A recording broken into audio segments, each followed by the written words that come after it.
Well, there's a lot to like about our next speaker. He likes to root out fraud at just about every level of government.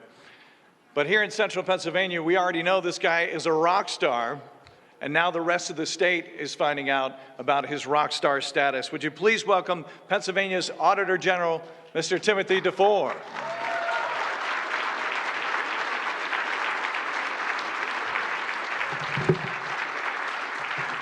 Good afternoon. Good afternoon. It's such a pleasure to see all of you.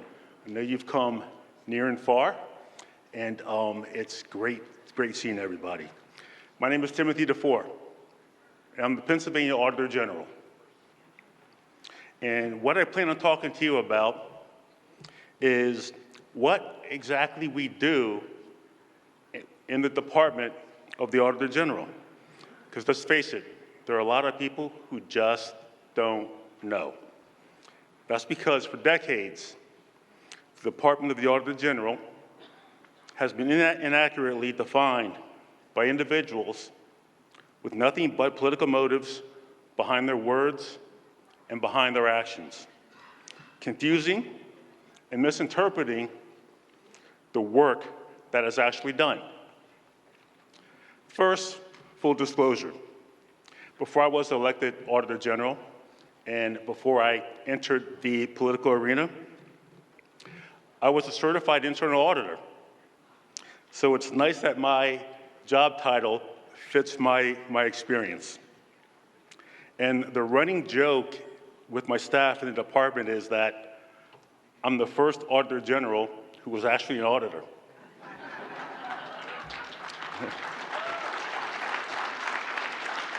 And I have to ask myself, what took so long?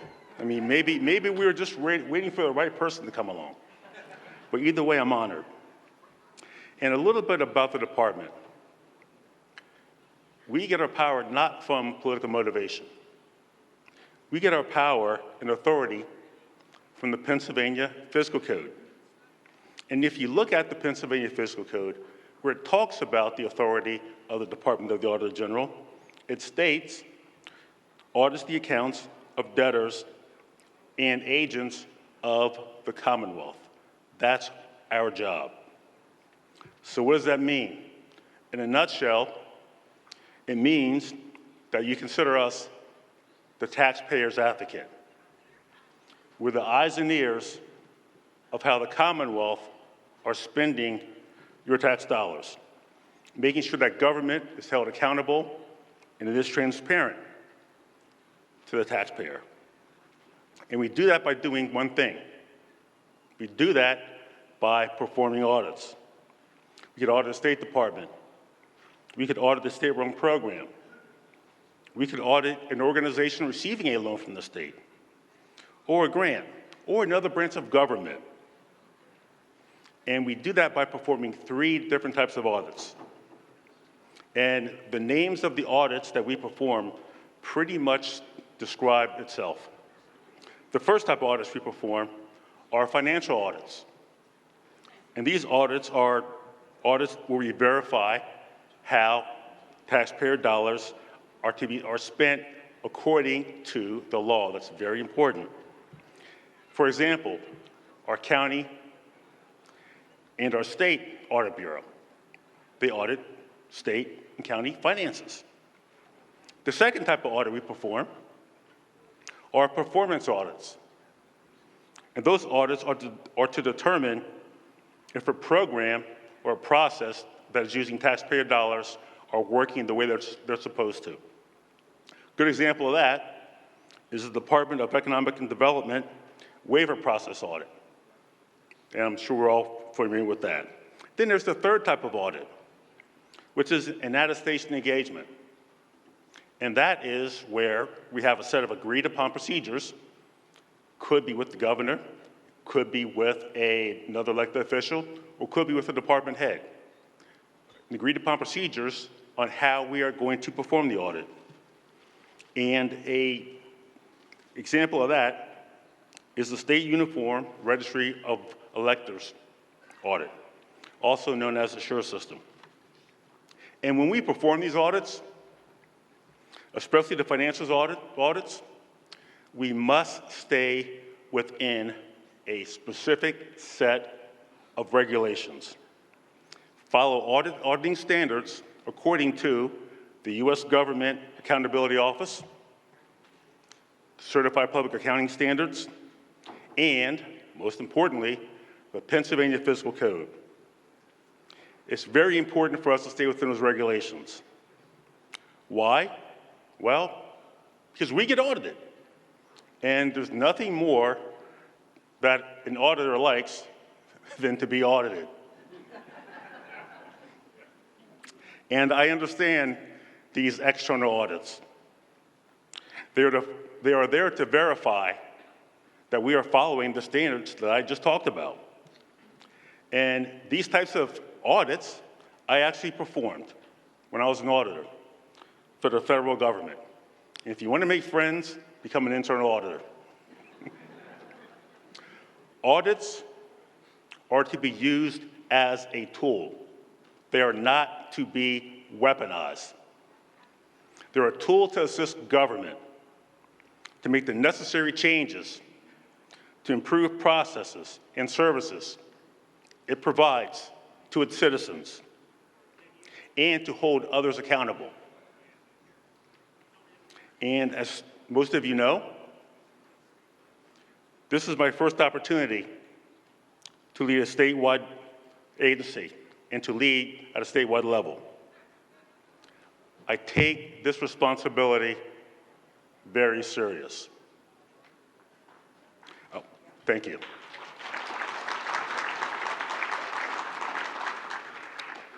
And I carefully considered what type of leader I wanted to be. I wanted to be a leader that set an example for our department, other elected officials, in the Commonwealth, which I love. I wanted to be a leader who focused on working with government and finding solutions, as opposed to fighting with government and causing problems. I wanted to lead by doing, by making sure there was accountability and transparency in government. It's also important to understand, while we may uncover fraud during our audits, our responsibility, according to the Pennsylvania Fiscal Code, is not to go out and find fraud. If we happen to come across fraud during one of our audits, that is immediately referred to law enforcement, specifically your local district attorney or the Attorney General's office.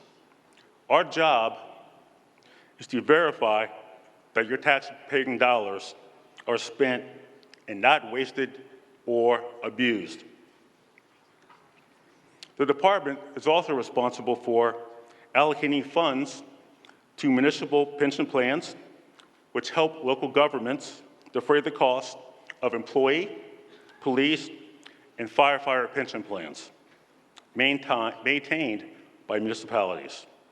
Last year, we allocated over $300 million in pension plan aid.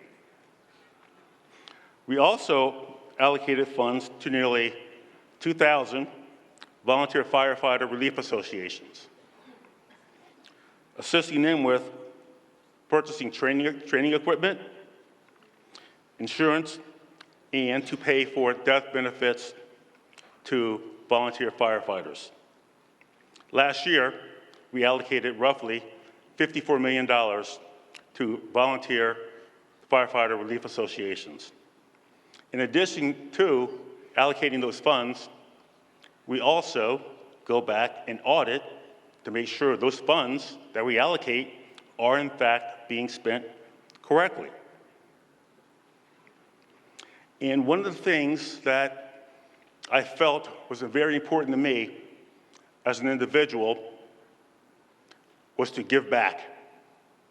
Give back to the community, give back to the Commonwealth that has helped me in so many ways.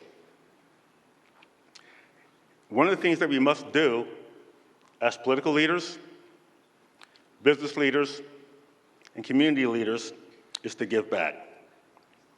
That's why the Department of the Auditor General has started a financial literacy initiative with the hashtag #BeMoneySmart. And some of you may have heard of it, and oddly enough, today is the first day of Financial Literacy Month. Yes. And it's our goal to educate middle school, high school, and college students about the importance of financial literacy. For example, how to balance a checkbook, how to save for an emergency, how to purchase a home, purchase a car, or to save for retirement. And if you're a student going to college, if you sign on the dotted line for a student loan, understand what you're getting into. And that student loan must be repaid. Because I'm sure for those of you who have sent kids to college, after they graduate, you don't necessarily want them coming home, do you? So in closing, I'm not only here as an elected official, I'm here as a public servant with a specific task. That is to serve you, the people of this Commonwealth, the people who helped a shy kid from suburban Harrisburg who hated math be elected your 52nd Auditor General. God bless you, and thank you.